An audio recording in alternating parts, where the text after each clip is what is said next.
ఇది టాటా ఏసీ సంబంధించిన యాక్సిల్ ముందుది వెనకది. ఇదిగో టాటా ఏసీ యాక్సిల్ పాత బండిది కొనుక్కొచ్చి, అదే పగలగొట్టిన బండిది కొనుక్కొచ్చి ఇట్లా తయారు చేసాం. ఇక అటుపక్క ఇటుపక్క పాత టైర్లు, పాత యాక్సిల్. తర్వాత ఈ వెనక పక్కది పాత టైరు, పాత యాక్సిల్. దాన్ని రెండుని ఫస్ట్ మధ్యలో 4 అడుగులు పెట్టుకున్నాం.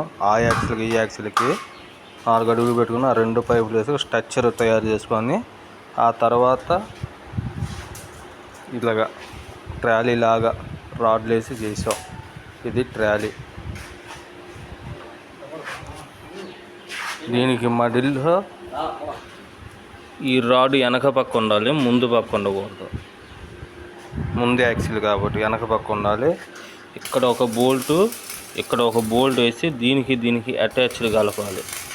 కలిపి మధ్యలో కొద్దిగా ఆ రాడ్కు గ్రూ ఏర్పాటు చేయాలి. అప్పుడు ఇట్లా తిప్పినా కూడా బండి తిరిగిద్ది. హ్యాండిల్ కొద్దిగా బారు పెట్టుకుంటే అదే ట్రాలీ.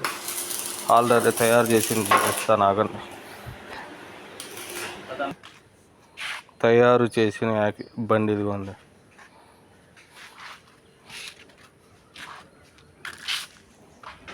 చూసారా?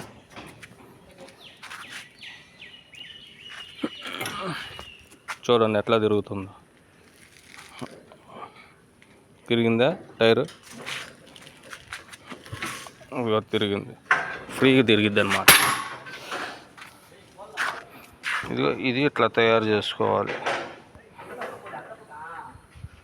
ఎట్లా కావాలంటే అట్లా తిరిగిద్ది. ఈ కింద సపోర్ట్లు ఇట్లా పెట్టుకుంటే కొద్దిగా బరువు ఆగిద్ది అనమాట. ఇది పాత టైర్లు, పాత యాక్సిల్ పెట్టుకొని తయారు చేసింది. ఇది మీకు ఊరకు డెమో చూపిస్తాను, ఒక అర్థమైద్దని.